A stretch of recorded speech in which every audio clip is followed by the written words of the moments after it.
യാൻഷിങ്ങിന് സ്ഥിരമായി മെസ്സേജ് എത്തിച്ചു കൊടുക്കുന്ന ആ ഫാൽക്കൺ എങ്ങോട്ടാണ് തിരികെ മെസ്സേജുമായി പോകുന്നതെന്ന് അറിയണ്ടേ? അത് പോകുന്നത് കുറേ ദൂരെയുള്ള ഒരു അക്കാഡമിയിലേക്കായിരുന്നു. അവിടെ യാൻഷിങ്ങിൻ്റെ ഫ്രണ്ടായിട്ടുള്ള ഗോങ്സൺ എന്ന ആളുണ്ട്. ആ അക്കാഡമിയുടെ ഹെഡ് മാസ്റ്ററാണ് അവൻ. താൻ സേഫാണ് എന്നും ഏത് സ്ഥലത്താണ് ഇപ്പോൾ താമസിക്കുന്നതെന്നും ഒക്കെയുള്ള ഡീറ്റെയിൽസ് യാൻഷിങ് ഈ ഫാൽക്കണിലൂടെ അവനെ അറിയിക്കുന്നു. അതേപോലെ തൽക്കാലത്തേക്ക് തനിക്കൊരു ട്രാവൽ പെർമിറ്റും ഐഡൻറ്റിറ്റിയും ഒക്കെ കിട്ടിയ കാര്യവും അവൻ അതിൽ സൂചിപ്പിക്കുന്നുണ്ട്. എന്തായാലും യാൻഷിങ് സേഫാണ് എന്നറിഞ്ഞതിൽ ഗോങ്സുൺ സന്തോഷിക്കുന്നു. യാൻഷിങ്ങിൻ്റെ ആരോഗ്യം ഇപ്പോൾ കുറേ കൂടി മെച്ചപ്പെട്ടിരിക്കുന്നു. അവനിപ്പോൾ നടക്കാൻ വടിയുടെ സഹായമൊന്നും ആവശ്യമില്ല, അല്ലാതെ തന്നെ നടക്കാനുള്ള ശേഷിയൊക്കെ ആയിരിക്കുന്നു. ഒരു ദിവസം രാവിലെ ഷാങ്യു ഒരു പന്നിയെ കശാപ്പ് ചെയ്യാൻ തുടങ്ങുന്ന സമയത്ത് ഷാങ്ങി യാൻഷിങ്ങിനെ അങ്ങോട്ടേക്ക് വിളിച്ചു കൊണ്ടുപോയി അത് കാണിച്ചു കൊടുക്കുന്നുണ്ട്.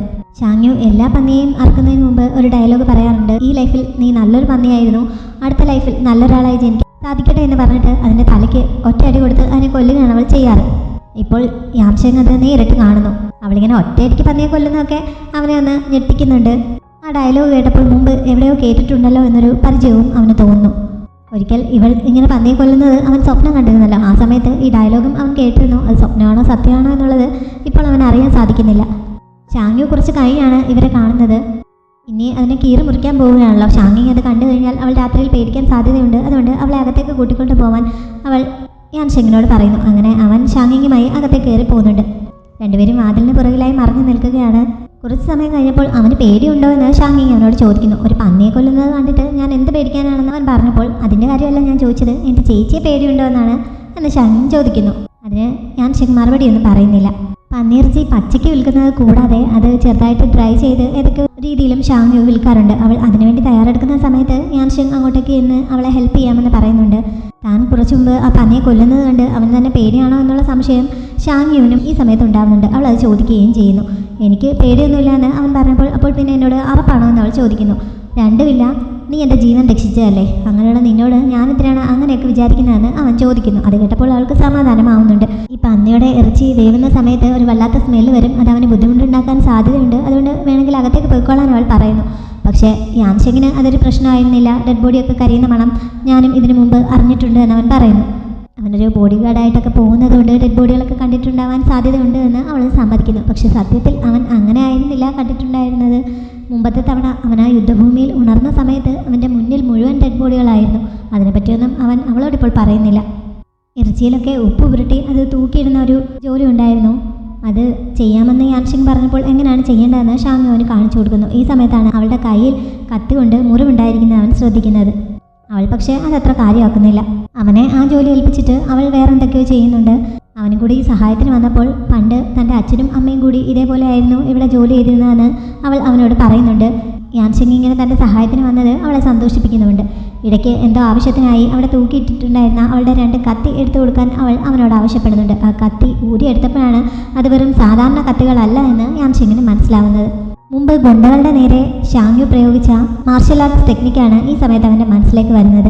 അവളുടെ അച്ഛനാണ് അതൊക്കെ പഠിപ്പിച്ചു കൊടുത്തതെന്നാണല്ലോ അവൾ പറഞ്ഞത്.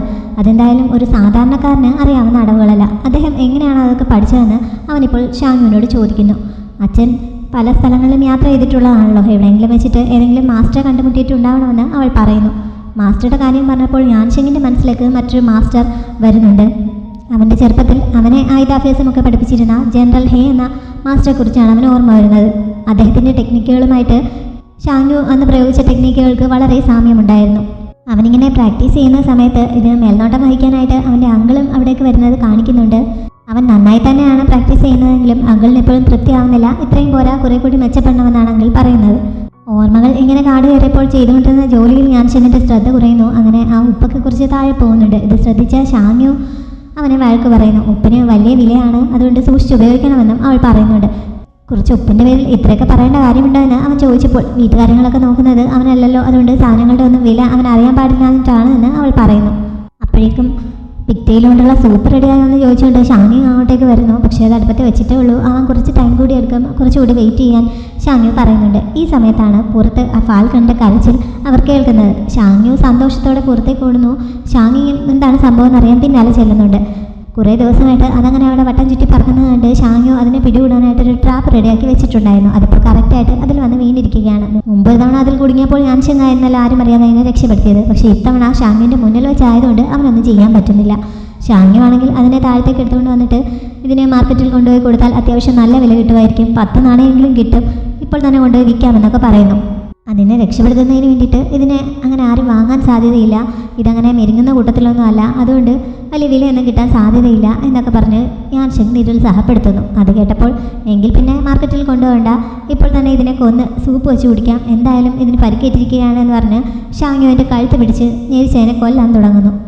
യാൻഷിങ്ങിൻ്റെ ജീവൻ പോയി എന്ന് പറഞ്ഞാൽ മതിയല്ലോ, അവൻ പെട്ടെന്ന് അവളെ തടഞ്ഞിട്ട് ഇതിൻ്റെ മാംസത്തിന് അത്ര ടേസ്റ്റ് ഒന്നുമില്ല, ഞാൻ മുമ്പ് ഒരു തവണ ഇത് കഴിച്ചിട്ടുണ്ടായിരുന്നു, ഒട്ടും രുചിയില്ല, അതുപോലെ ഭയങ്കര കട്ടിയാണ് എന്നൊക്കെ അവൻ പറയുന്നുണ്ട്. അത് സാരമില്ല, ഏത് കട്ടിയുള്ള മാംസത്തെയും സോഫ്റ്റ് ആക്കാൻ പറ്റുന്ന കൂട്ടൊക്കെ എനിക്കറിയാം, ഞാനിത് അടിപൊളിയായിട്ട് വെച്ച് തരാം എന്നൊക്കെ അവൾ പറയുന്നുണ്ട്. എന്നിട്ട് വീണ്ടും അതിൻ്റെ കഴുത്ത് ഞെരിക്കാൻ തുടങ്ങുന്നു. യാൻഷിങ് പെട്ടെന്ന് ഒരു നമ്പർ കൂടി പ്രയോഗിച്ച് നോക്കുന്നുണ്ട്. ഇതിനെ ഈ രീതിയിൽ മാർക്കറ്റിൽ കൊണ്ട് കൊടുത്താലാണ് വില കിട്ടാത്തത്, ഇതിനെ മെരുക്കിയിട്ട് നന്നായി ട്രെയിൻ ചെയ്ത് കൊണ്ട് കൊടുക്കുകയാണെങ്കിൽ 100 നാണയങ്ങൾ വരെ കിട്ടാൻ സാധ്യതയുണ്ട് എന്ന് അവൻ പറയുന്നു. അതിൽ ഷാങ്യു വീഴുന്നുണ്ട്. 100 നാണയങ്ങൾ എന്തായാലും വെറുതെ കിട്ടില്ലല്ലോ, അത്രയും വിലയുള്ള സാധനത്തിന് സൂപ്പ് വെച്ച് കുടിക്കാൻ അവൾ ഒരിക്കലും തയ്യാറാവില്ല. അങ്ങനെയാണെങ്കിൽ പിന്നെ അതൊന്ന് ശ്രമിച്ച് നോക്കാമെന്ന് പറഞ്ഞ് അവൾ അതിനകത്തുകൊണ്ട് ഒരു കുട്ടയ്ക്കുള്ളിൽ അടച്ചിരുന്നു. തനിച്ചായപ്പോൾ യാൻഷിങ് അതിൻ്റെ അടുത്തേക്ക് നിന്ന് എന്തൊരു മന്ദബുദ്ധിയാണ് നീ എന്നൊക്കെ പറഞ്ഞ് കുറ്റം പറയുന്നുണ്ട്. അതിൻ്റെ കാലുകൾക്ക് പരിക്ക് പറ്റിയിരിക്കുന്നതിനാൽ അവന് അതിനെ തുറന്നു വിടാൻ പറ്റില്ല. കയ്യിലുണ്ടായിരുന്ന ഒരു തുണിയെടുത്ത് അവൻ അതിൻ്റെ കാലിലെ മുറിവിൽ കെട്ടിവെക്കുന്നു. ഈ സമയത്താണ് ഷാങ്യു അവനുള്ള ഫുഡുമായി അങ്ങോട്ടേക്ക് വന്നത്. മുമ്പ് ഒരു തവണ അവൾ അവന് ഗിഫ്റ്റ് കൊടുത്ത റിബൺ ആയിരുന്നു അവൻ ഈ പാൽ കണ്ട് കാലിൽ കെട്ടുന്നത്. ഇത് കണ്ടതും ഷാങ്യു പിണങ്ങി പോകുന്നുണ്ട്. ആ റിബണിന് അത്ര പ്രാധാന്യമുണ്ടെന്ന് യാൻഷിങ്ങിന് അപ്പോഴാണ് മനസ്സിലാവുന്നത്.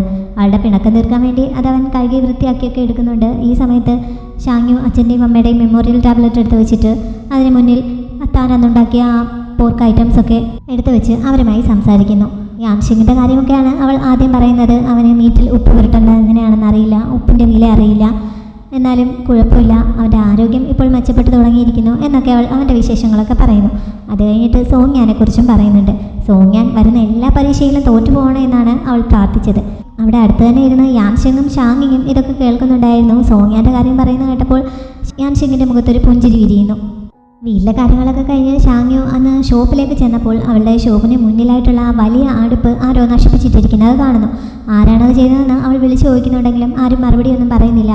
എതിരെയുള്ള ബച്ചർ ഷോപ്പിലെ ഗുവോയ്ക്ക് ഇവളോട് ദേഷ്യമുള്ളതിനാൽ അയാളാണോ ഇത് ചെയ്തതെന്ന് അവൾ സംശയിക്കുന്നുണ്ട്. പക്ഷേ എനിക്കതിൻ്റെ ആവശ്യമില്ല, ഇത് നീ എന്നോട് ചെയ്ത ചതിക്ക് ദൈവം തന്ന ശിക്ഷയാണ് എന്നൊക്കെയാണ് അയാൾ വിളിച്ച് പറയുന്നത്. ഈ സമയത്താണ് നൂഡിൽസ് ഷോപ്പിലെ ഈൻ അങ്ങോട്ടേക്ക് വന്നിട്ട് അവൾ ഗുണ്ടകൾക്ക് പിരിവ് കൊടുത്തായിരുന്നോ, 2 മാസമായിട്ട് അവളുടെ ഷോപ്പ് അടഞ്ഞു കിടക്കുകയാണല്ലോ, ആ സമയത്ത് പിരിവ് കൊടുക്കാത്തത് കൊണ്ട് അവരായിരിക്കുമോ ഇത് ചെയ്തത് എന്നുള്ള സംശയം ചോദിക്കുന്നത്. അങ്ങനെ ഷാങ്യു ഗുണ്ടകൾ വരാൻ വേണ്ടി വെയിറ്റ് ചെയ്യുന്നു. ആ ഗുണ്ടകൾ മറ്റാരും ആയിരുന്നില്ല, അവളുടെ വീടിൻ്റെ ആധാരം അടിച്ചു മാറ്റിക്കൊണ്ട് പോകാൻ വന്ന ആ 4 പേരായിരുന്നു. ഷാങ്യു ആണ് ഈ ഷോപ്പിൻ്റെ ഉടമ എന്നറിയാതെ അവർ ആദ്യം അവളുടെ കടയിലേക്ക് കയറി ചെല്ലുന്നു. അവൾ മുഖം തിരിച്ച് നിൽക്കുകയായിരുന്നതിനാൽ അവർക്ക് ആളെ മനസ്സിലാവുന്നതുമില്ല. കുറച്ചു കഴിഞ്ഞ് അവൾ തിരിഞ്ഞപ്പോഴാണ് അബദ്ധം അവർക്ക് മനസ്സിലാവുന്നത്. അപ്പോഴേക്കും പേടിച്ച് കുറച്ച് 4 പേരും സോറി പറഞ്ഞ് അവിടെ നിന്ന് പോകാൻ തുടങ്ങുന്നുണ്ടെങ്കിലും തൻ്റെ അടുപ്പ് ശരിയാക്കി തന്നിട്ട് പോയാൽ മതിയെന്ന് ഷാങ്യു പറയുന്നു. അതോടെ അവർ പെട്ടെന്ന് അത് റെഡിയാക്കാൻ തുടങ്ങുന്നുണ്ട്. ആരാണ് ഇവരെ കൊണ്ട് ഇത് ചെയ്യിച്ചതെന്ന് ഷാങ്യു ഈ സമയത്ത് അന്വേഷിക്കുന്നു.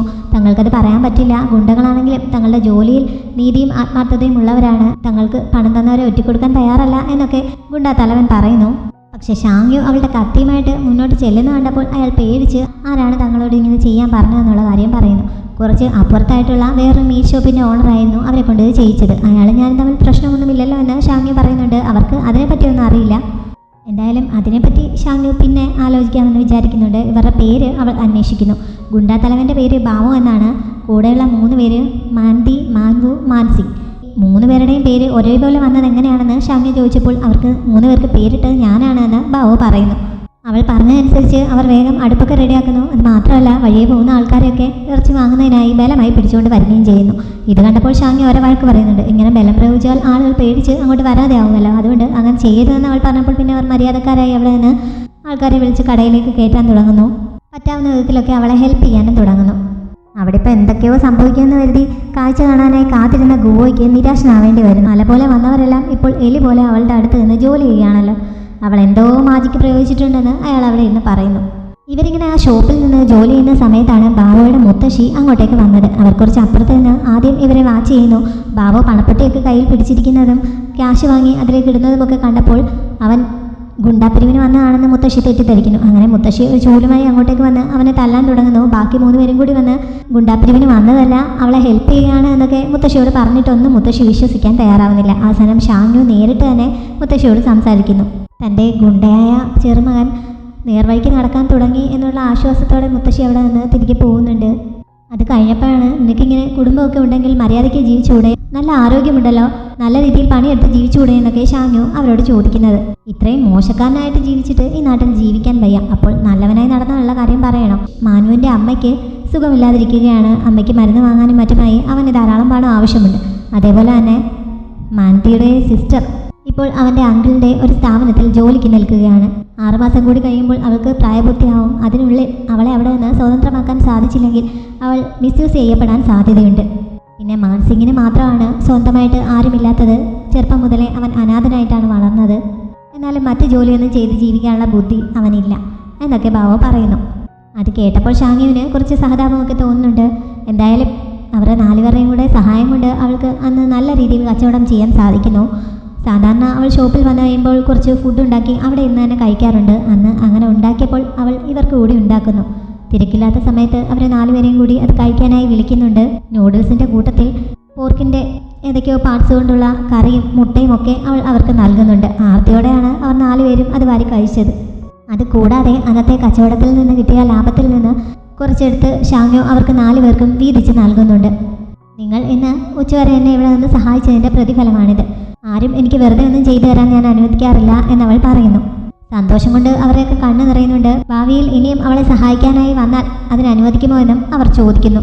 ഭാവിയിൽ ഫുഡിൻ്റെ ആവശ്യം വരികയോ അല്ലെങ്കിൽ ജോലി വേണമെന്ന് തോന്നുകയോ ചെയ്താൽ ഇവിടേക്ക് വരാം. പക്ഷേ മര്യാദകേടായിട്ട് എന്തെങ്കിലും കാണിച്ചാൽ ഞാൻ നിങ്ങളോട് ക്ഷമിക്കില്ല എന്ന് അവൾ പറയുന്നുണ്ട്. 4 പേരും അത് സമ്മതിക്കുന്നു. ഇതൊക്കെ കഴിഞ്ഞപ്പോൾ ഷാങ്ങു തൻ്റെ കത്തിയും എടുത്തുകൊണ്ട് അവളുടെ ഷോപ്പിലെ ആ അടുപ്പ് നശിപ്പിക്കാൻ ഇവരെ പറഞ്ഞു വിട്ട ആളിൻ്റെ കടയിലേക്ക് പോകാൻ തുടങ്ങുന്നു. ഇത് കണ്ടതും അവർ 4 പേരും അവളുടെ പിന്നാലെ പോകുന്നു. ഗുവോ ഇതും ശ്രദ്ധിക്കുന്നുണ്ടായിരുന്നു. ഇപ്പോഴല്ലേ എനിക്കൊരു കാര്യം മനസ്സിലായത്. ഇവർ 4 പേരും വെറും ജോലിക്കാർ മാത്രമാണ്. അവരുടെ ശരിക്കുള്ള ബോസ് അവളാണ് എന്ന് അയാൾ കമൻ്റ് അടിക്കുന്നുണ്ട്. ഷാങ്ങു ഉപ്പിൻ്റെ കാര്യത്തിൽ അന്ന് അത്ര പിശുക്ക് കാണിച്ചത് കാരണം യാൻഷങ് അന്ന് ആ മാർക്കറ്റിൽ പോയി വീട്ടാവശ്യങ്ങൾക്കുള്ള കുറേ സാധനങ്ങൾ പർച്ചേസ് ചെയ്യുന്നുണ്ട്. ഒരു വീട്ടിൽ കുറച്ചു കാലത്തേക്ക് ആവശ്യമുള്ളതിനേക്കാൾ കൂടുതലാണ് ഇവൻ വാങ്ങുന്നത്. ഇത്രയൊക്കെ കൊണ്ടുപോകണമെങ്കിൽ ഒരു വണ്ടിയിൽ കൂടുതൽ വേണ്ടി വരുമെന്ന് ആ കടക്കാരൻ പറഞ്ഞപ്പോൾ അങ്ങനെയാണെങ്കിൽ 2 വണ്ടി എടുത്തോളാൻ അവൻ പറയുന്നു. അക്കൂട്ടത്തിലാണ് ഷാങ്ങുവിൻ്റെ കയ്യിലെ മുറിവിനെ പറ്റി അവന് ഓർമ്മ വരുന്നത്. അങ്ങനെ അതിനെ പുരട്ടാൻ പറ്റിയ എന്തെങ്കിലും മരുന്നുണ്ടോ എന്ന് അവൻ അന്വേഷിക്കുന്നു. പുതിയതായി വന്ന കക്കയുടെ ഷെല്ലിൽ നിന്നുള്ള എന്തോ ഒരു മരുന്നിൻ്റെ കാര്യം അയാൾ പറയുന്നു, എടുത്ത് കാണിക്കുന്നുമുണ്ട്. അത് മുഴുവനും അവൻ വാങ്ങുന്നു.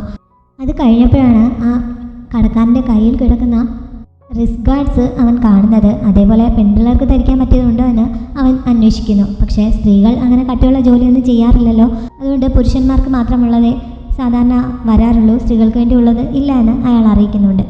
ഈ സമയത്താണ് ഷാങ്ങു അതുവഴി പാസ് ചെയ്ത് പോകുന്നത്. ആരൊക്കെയോ അവളെക്കുറിച്ച് സംസാരിക്കുന്നത് കേട്ടുകൊണ്ട് യാൻഷങ് ശ്രദ്ധിക്കുന്നു. അങ്ങനെയാണ് അവൻ അവളെ കാണുന്നത്. അവൾ എങ്ങോട്ടാണ് പോകുന്നതെന്നോ എന്താണ് അവളുടെ പുറപ്പാടെന്നോ ഒന്നും അവന് മനസ്സിലാവുന്നില്ല. ഈ സാധനങ്ങളെല്ലാം അഡ്രസ്സ് പറഞ്ഞു കൊടുത്തിട്ട് അവിടെ എത്തിക്കാൻ യാൻഷങ് കടക്കാരനെ പറഞ്ഞേൽപ്പിക്കുന്നു. അതേപോലെ തന്നെ ഷാങ്ങുവിൻ്റെ അച്ഛൻ മരിക്കുന്നതിന് മുമ്പ് അവിടെ ന്യൂ ഇയറിന് ആവശ്യമുള്ള സാധനങ്ങൾക്ക് വേണ്ടിയുള്ള തുക ഡെപ്പോസിറ്റ് ചെയ്തിരുന്നു. ആ തുകയ്ക്കുള്ള സാധനങ്ങളാണ് ഇതെന്നേ അവിടെ പറയാവുള്ളൂ എന്നും അവൻ പറഞ്ഞേൽപ്പിക്കുന്നുണ്ട്.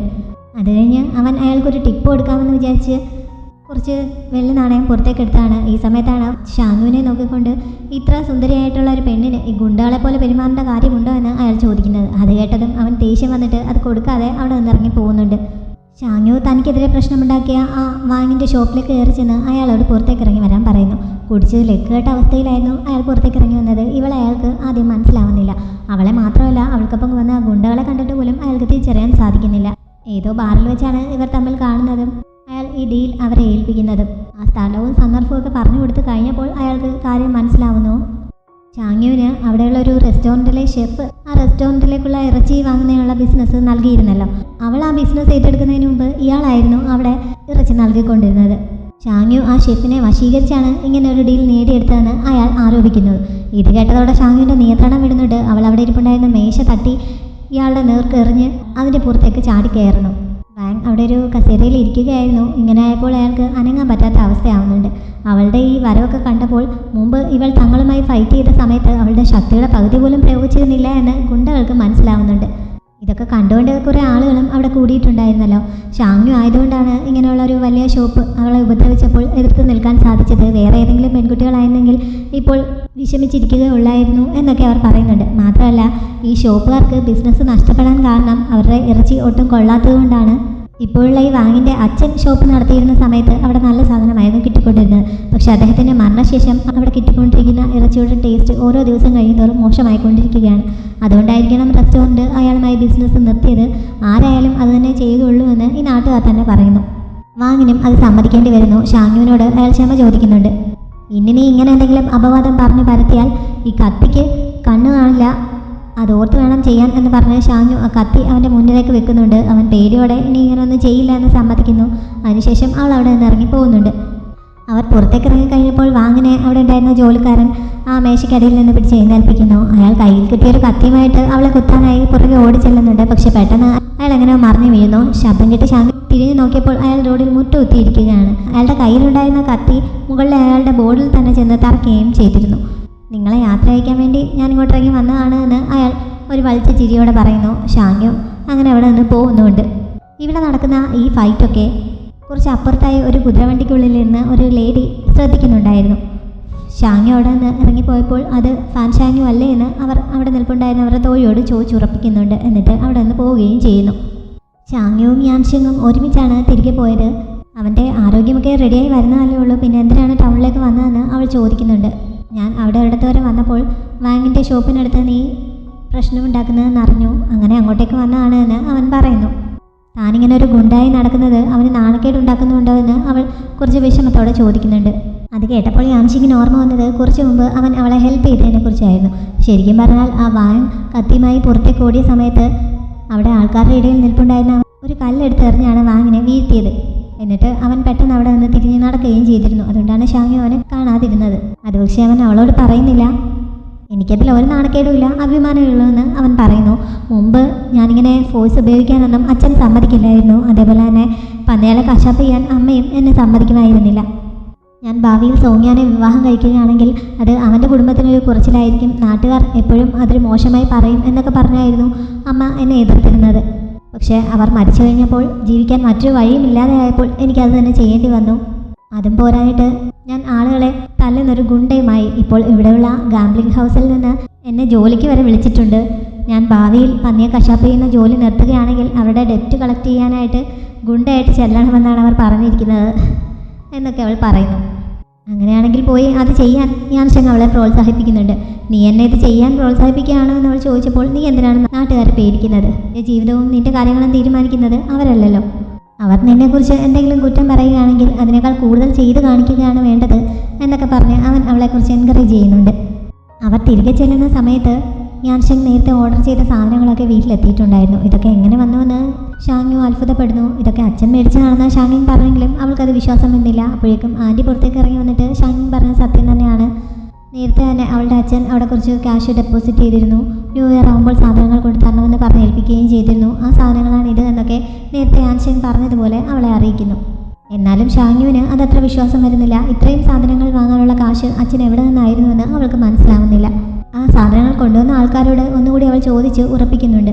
അത് കഴിഞ്ഞപ്പോഴാണ് സാധനങ്ങളുടെ കൂട്ടത്തിൽ മുറിവിൽ പുരട്ടുന്ന ആ മരുന്നിരിക്കുന്ന അവൾ കാണുന്നത്. അച്ഛൻ വീട്ടാവശ്യത്തിനുള്ള സാധനങ്ങൾ വാങ്ങിച്ചത് ഓക്കെ, പക്ഷേ ഇതെന്തിനാണ് വാങ്ങിച്ചത്? എന്തായാലും എൻ്റെ കയ്യിൽ ഇങ്ങനെ മുറിവുണ്ടാകുമെന്ന് അച്ഛൻ മുൻകൂട്ടി കാണാനൊട്ട് സാധ്യതയില്ലല്ലോ എന്ന് അവൾ ചോദിക്കുന്നുണ്ട്. എന്തെങ്കിലും ആവശ്യം വരുമെന്ന് കരുതി വാങ്ങിയതായിരിക്കും എന്ന് യാൻഷിങ് പറയുന്നു. എനിക്ക് ഇപ്പോൾ ഇതിന് ആവശ്യമൊന്നുമില്ല, അതുകൊണ്ട് ഇതങ്ങ് തിരികെ കൊടുത്തേക്കാമെന്ന് പറഞ്ഞ് ഷാങ്യു അത് തിരികെ കൊടുക്കാൻ തുടങ്ങുന്നു. അത് അവളുടെ കയ്യിലെ മുറിവിൽ പുരട്ടാൻ ഷാങ്യിങ് ഈ സമയത്ത് അവളോട് പറയുന്നുണ്ട്. പക്ഷേ അതിൻ്റെ ആവശ്യമൊന്നുമില്ല, വെറുതെ എന്തിനാണ് അത്രയും കാശ് കളയുന്നതെന്ന് പറഞ്ഞ് ഷാങ്യു അത് തിരികെ കൊടുക്കാൻ തുടങ്ങുന്നു. പെട്ടെന്ന് യാൻഷിങ് അത് അവളുടെ കയ്യിൽ നിന്ന് വാങ്ങിച്ചിട്ട് അതിൽ നിന്ന് കുറച്ചെടുത്ത് അവൻ്റെ കയ്യിൽ പുരട്ടുന്നുണ്ട്. ഇത് ഉപയോഗിച്ച് കഴിഞ്ഞാൽ തിരിച്ചു കൊടുക്കാൻ പറ്റില്ല എന്ന് ഷാങ്യു പറയാൻ തുടങ്ങുന്നുണ്ടെങ്കിലും അത് മുഴുമിപ്പിക്കാൻ അവൻ സമ്മതിക്കുന്നില്ല. അതിനു മുമ്പേ അതിൽ നിന്ന് കുറച്ചെടുത്ത് പുരട്ടിയിട്ട് അത് തിരികെ അവളെ തന്നെ ഏൽപ്പിച്ചിട്ട് അവനകത്തേക്ക് കയറി പോകുന്നു. നിനക്കിത് വേണമെങ്കിൽ ഇത് നിൻ്റെ കയ്യിൽ തന്നെ സൂക്ഷിച്ചോളാൻ അവൾ പറയുന്നുണ്ടെങ്കിലും എനിക്ക് വേണ്ടെന്നും പറഞ്ഞാണ് അവനകത്തേക്ക് പോയത്. അവിടെ നിന്നിരുന്ന ആൻറ്റിക്ക് കാര്യം മനസ്സിലാവുന്നുണ്ട്. നിൻ്റെ ഭർത്താവ് നിൻ്റെ കാര്യത്തിൽ നന്നായി കെയർ ചെയ്യുന്നുണ്ട്, നീ നിൻ്റെ മുറിവിൽ അത് പുരട്ടുന്നതിന് വേണ്ടിയിട്ടാണ് അവൻ ഇങ്ങനെ ചെയ്തതെന്ന് ആൻറ്റി അവൾക്ക് പറഞ്ഞു കൊടുക്കുന്നു. ഷാങ്യുവിന് അപ്പോഴാണ് അത് മനസ്സിലാവുന്നത്. എന്തായാലും അത് അവളെ സന്തോഷിപ്പിക്കുന്നു. യാൻഷിങ് വാതിലിനടുത്ത് മറിഞ്ഞു നിന്ന് ഇത് കണ്ട് അവനും സന്തോഷിക്കുന്നുണ്ടായിരുന്നു. അന്ന് രാത്രി ജോലിയൊക്കെ കഴിഞ്ഞിട്ട് ഷാങ്യു അതേ സന്തോഷത്തോടെ തന്നെയാണ് മുറിയിലേക്ക് ചെന്നത്. എന്നിട്ട് അവൻ്റെ മുന്നിൽ ഇരുന്നുകൊണ്ട് തന്നെ അവൾ ആ മരുന്നെടുത്ത് പുരട്ടാൻ തുടങ്ങുന്നു. അച്ഛൻ എന്തുദ്ദേശിച്ചാണോ ഇത് വാങ്ങിയതെന്ന് എനിക്കിപ്പോഴും മനസ്സിലാവുന്നില്ല എന്ന് അവൾ ഇക്കൂട്ടത്തിൽ പറയുന്നുമുണ്ട്. എന്തായാലും നീ ഉദ്ദേശിക്കുന്ന തന്നെ ആയിരിക്കും അച്ഛനും ഉദ്ദേശിച്ചിട്ടുണ്ടാവുക എന്നാണ് അവൻ മറുപടി നൽകിയത്. അത് കഴിഞ്ഞപ്പോഴാണ് അടുത്ത ദിവസമാണ് അവളുടെ അങ്കിൾ കൊടുത്തിരിക്കുന്ന കേസിൻ്റെ ട്രയൽ നടക്കാൻ പോകുന്നത്. അതിന് കൂടെ വരണോ തനിച്ച് പോകാൻ പേടിയുണ്ടോ എന്ന് അവൻ ചോദിക്കുന്നത്.